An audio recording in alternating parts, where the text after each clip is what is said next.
Hello बच्चों, कैसे हैं आप? उम्मीद करती हूँ आप बढ़िया और एकदम मज़े में होंगे। बच्चों, आज हम एक पाठ पढ़ेंगे जिसका नाम है उलट पुलट। बच्चों, हर उम्र की अपनी अपनी खुशी और अपने अपने दुख होते हैं। जो व्यक्ति जिस उम्र का है उसे उसका सर्वोत्तम उपयोग करना चाहिए। उम्र बीत जाने पर पछताने से कोई लाभ नहीं होता। आइए इस पाठ के माध्यम से हम इस बात को जानते और समझते हैं। अपने पाठ को शुरू करते हैं हम। सुशील बहुत शैतान था। मोहल्ले वाले अक्सर पिता सुबल चंद्र से उसकी शिकायत करते रहते थे। सुबल चंद्र बेटे की शरारतों के लिए मोहल्ले वालों से माफी मांगते और कभी-कभी सुशील को डांटते फटकारते तथा पिटाई भी कर देते। सुशील की शैतानी बढ़ती ही जा रही थी। कई बार सुबल बेटे को पकड़ने दौड़ते, किंतु उन्हें बीच में ही रुक जाना पड़ता। उनके पैरों में दर्द रहता था और लड़का हिरन की तरह कूदता फांदता दूर निकल जाता। कई बार सुशील बहाने बनाकर स्कूल से छुट्टी कर लेता और फिर अपने दोस्तों के साथ खेलने निकल जाता। उस दिन शनिवार था। स्कूल में आधे दिन बाद छुट्टी हो जाती थी। फिर भी सुशील पूरी छुट्टी के मूड में था। उस दिन मोहल्ले में शाम को आतिशबाजी का प्रोग्राम था। सुबह से ही मोहल्ले में धूमधाम थी। सुशील भी वहां जाना चाहता था। स्कूल जाने का समय हो गया, परंतु सुशील अभी तक बिस्तर में लेटा करवटें बदल रहा था। पिता ने कहा, क्या बात है जो अभी तक लेटे हो? सुशील कराहता हुआ बोला, आज पेट में दर्द है, ऐसे में स्कूल कैसे जा सकता हूँ? पिता शरारती बेटे को खूब पहचानते थे। वे समझ गए कि बहाना किस लिए है। वे बोले, कोई बात नहीं बेटा, आज तुम आराम करो। शाम को खेल तमाशा और आतिशबाजी देखने के लिए मैं तुम्हारे भाई हरि को भेज दूंगा। मैं अभी काढ़ा बनाकर लाता हूँ, उसे पीते ही दर्द भाग जाएगा। मैं कल तेरे लिए टॉफी गोली लाया था, उन्हें भी मत खाना। यह कहकर सुबल चंद्र काढ़ा बनाने चले गए। सुशील की चाल उल्टी पड़ गई थी। यह तो बुरा हुआ। अब आतिशबाजी देखने भी नहीं जा सकेगा, टॉफी गोली का स्वाद भी नहीं ले सकेगा। सुशील सोचने लगा कि कैसे इस आफत से छुटकारा मिले। कुछ देर में पिता काढ़ा लेकर कमरे में आए तो सुशील झट से बिस्तर से उतर पड़ा। बोला, पिताजी, अब काढ़ा पीने की जरूरत नहीं रही। इतनी ही देर में पेट का दर्द एकदम फुर्र हो गया। मैं स्कूल चला जाता हूँ। पिता मन ही मन मुस्कुरा उठे, लेकिन आज उन्होंने शरारती बेटे को सबक सिखाने की ठान ली थी। बेटे के ना करते रहने पर भी उन्होंने जबरदस्ती काढ़ा पिला दिया। बोले, अब आराम कर। इतना कहकर पिताजी दरवाजे की कुंडी लगाकर चले गए। काढ़े से सुशील का मुंह कड़वा हो गया। दरवाजा बाहर से बंद रहने के कारण अब बाहर भी नहीं निकल सकता था। इसलिए कुड़ता चिढ़ता मन ही मन बोला, यह कैसी बात है? बचपन खेलने कूदने के लिए होता है, किंतु कोई इस बात को समझता ही नहीं। पिताजी हर समय अपने बड़े होने का रौब गांठते हैं। काश आज मेरी उम्र भी उनके जितनी हो जाती तो मैं भी अपनी मनमर्जी करता, तब मुझे कौन रोकेगा भला? बाहर पिता सुबल बैठे सोच रहे थे। मैंने बचपन में माँ बाप की सलाह पर कभी ध्यान नहीं दिया, इसलिए ठीक से पढ़ लिख नहीं सका। कितना अच्छा था बचपन। काश अगर मेरा बचपन फिर लौट सकता तो अपनी भूल सुधार लेता, खूब पढ़ाई करता। संयोग की बात, उसी समय एक परी सुबल के मकान के सामने से गुजरी।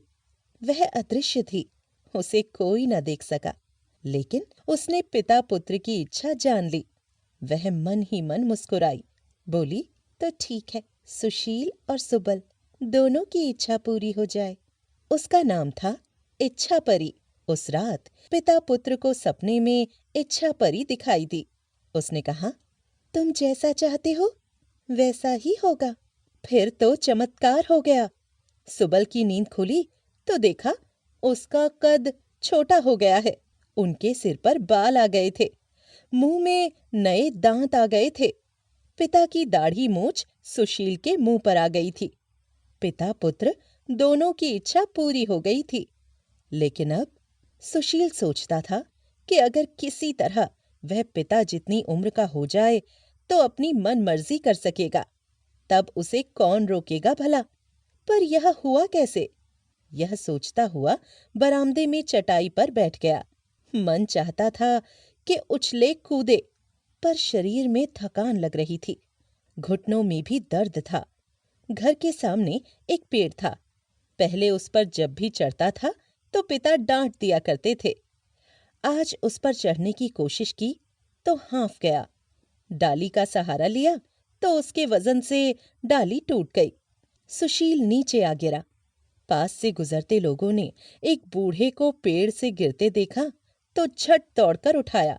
बोले, आप बच्चे नहीं हैं जो पेड़ पर चढ़े, घर जाकर आराम करो। सुशील क्या कहता, लज्जित भाव से चुपचाप घर में आ बैठा। तभी याद आया कि पिता टॉफी गोली लाए तो थे, पर उसे दी नहीं थी। तुरंत नौकर को बाजार भेजकर लेमन जूस की गोलियां मंगवा ली। लेकिन यह क्या, लेमन जूस की गोली मुंह में रखी पर मजा न आया। बिना दांतों वाला पोपला मुंह अजीब लग रहा था। तभी उसने अपने कुछ मित्रों को आते देखा। उनके साथ सुशील कबड्डी खेला करता था। उसने दोस्तों को बुलाया, पूछा, आज कबड्डी नहीं खेलोगे? दोस्तों ने सुशील को बूढ़े रूप में देखा तो डर गए। उन्हें लगा यह किसी भूत प्रेत का चक्कर है। वे वहां से भाग गए। सुशील बुलाता रह गया, पर कोई उसके पास न आया। उधर सुशील के पिता सुबल चंद्र भी परेशान थे। सोचा था अगर बचपन दोबारा मिल जाए तो खूब पढ़ाई करेंगे, पर हुआ उल्टा। अब उनका मन सुशील की तरह स्कूल जाने का नहीं होता था। सुशील अपने पिता से कहता, स्कूल जाओ, तो पिता बहाने बना देते, पेट में दर्द है, सिर दुख रहा है। सुशील कहता, मुझे सब पता है कि यह झूठ है। मैं भी तो ऐसे ही बहाने किया करता था। आपको स्कूल जाना ही होगा। और सुशील अपने पिता को जबरदस्ती स्कूल भेज देता। शाम को सुबल चंद्र खेलने के लिए बाहर जाते तो सुशील मना कर देता। घर में कमरे में धमा चौकड़ी करते तो कहता, मैं रामायण पढ़ रहा हूं, अब आप मेरे पास बैठकर गणित का अभ्यास कीजिए। सुबल चंद्र स्लेट लेकर सुशील के पास बैठ जाते। तब उन्हें याद आता कि वह भी तो सुशील के साथ ऐसे ही जबरदस्ती किया करते थे। सुबल चंद्र का हाजमा ठीक नहीं था। ज्यादा खा लेते तो डकारें आने लगती, पेट में दर्द होने लगता। पर बचपन वापस आने के बाद सुबल को बहुत ज्यादा भूख लगने लगी थी। सुशील कहता, परहेज करो, कम खाओ, वरना बीमार हो जाओगे, फिर मुझे डॉक्टर के पास दौड़ना होगा। सुबल चंद्र क्या कहते, उन्हें बूढ़े सुशील की बात माननी ही थी। पहले सुशील हर समय दौड़ भाग करता रहता था। दूसरे गांवों में खेल तमाशे होते तो वहां भी दौड़कर पहुंच जाता, चाहे मौसम कैसा भी क्यों ना होता। पर अब बूढ़ा हो जाने पर ऐसा कुछ न कर पाता। कभी गलती से ऐसा कर बैठता तो बीमार हो जाता। कई कई दिनों तक बुखार में पड़ा रहता। बच्चा बने सुबल हंसकर कहते, मेरे साथ भी ऐसा ही होता था, फिर तुम कैसे बच सकते हो? बूढ़े सुबल बच्चा तो बन गए, पर मन में तो बूढ़ा रहता ही था। कभी कभी गलत हरकतें कर बैठते। एक दो बार सुशील की तरह उन्होंने ढेले मारकर आनंदी बुआ की मटकी फोड़ दी तो लोगों ने खूब फटकारा, कहा, बूढ़े होकर बच्चों की तरह खिलंदड़पन करते हो, शर्म नहीं आती? चलो भागो। और सुबल मुंह छिपाकर घर में चले आए। सोचते, अरे यह मैंने क्या कर डाला। एक दिन सुशील सैलून में जा पहुंचा। वहां कहने लगा, जरा मेरे बाल ठीक से काटना। उनकी बात सुनकर सब हंसने लगे। बोले, महाशय, पहले खोपड़ी पर केश तो उगा लो, फिर आना हमारे पास। दर्पण में अपना गंजा सिर देखकर सुशील तुरंत सैलून से बाहर निकल आया। सुशील और सुबल की इच्छा पूरी हो गई थी, पर इससे इतनी गड़बड़ी होने लगी कि दोनों पहले से ज्यादा परेशान हो गए। एक रात की बात, अपने अपने कमरे में पिता पुत्र दोनों एक ही बात सोच रहे थे। यह क्या हो गया? मैंने ऐसा तो नहीं चाहा था। सुशील ने मन में कहा। पिता जितना बूढ़ा बनकर मैं बहुत परेशान हो गया हूँ। इससे तो अपने बचपन के दिन ही ठीक थे। काश कोई फिर से वैसा कर दे। पिता सुबल चंद्र मन ही मन कह रहे थे। मैंने बचपन को वापस बुलाकर भयानक गड़बड़ कर डाली। मैं जैसा था वैसा ही ठीक था। क्या कोई मेरी सहायता करेगा? इच्छा परी ने दोनों पिता पुत्र की बातें सुन लीं और मुस्कुरा उठी। उस रात इच्छा परी सुशील और सुबल को सपने में दिखाई दी। उसने दोनों से पूछा, आपकी इच्छा पूरी हो गई, अब क्या चाहते हो? हम जैसे थे वैसे ही हो जाएं। हमें और कुछ नहीं चाहिए। हमारी मदद करो। सुबल और सुशील ने एक ही बात कही। इच्छा परी ने कहा, मेरा काम लोगों की सहायता करना है, जैसा चाहते हो वैसा ही होगा। फिर दोनों की नींद खुल गई। देखा, वे फिर पहले जैसे हो गए थे। सुशील का शरारती बचपन लौट आया था और सुबल को उनका बुढ़ापा वापस मिल गया था। तो उम्मीद करती हूँ बच्चों आपको ये पाठ अच्छा लगा होगा और समझ आया होगा।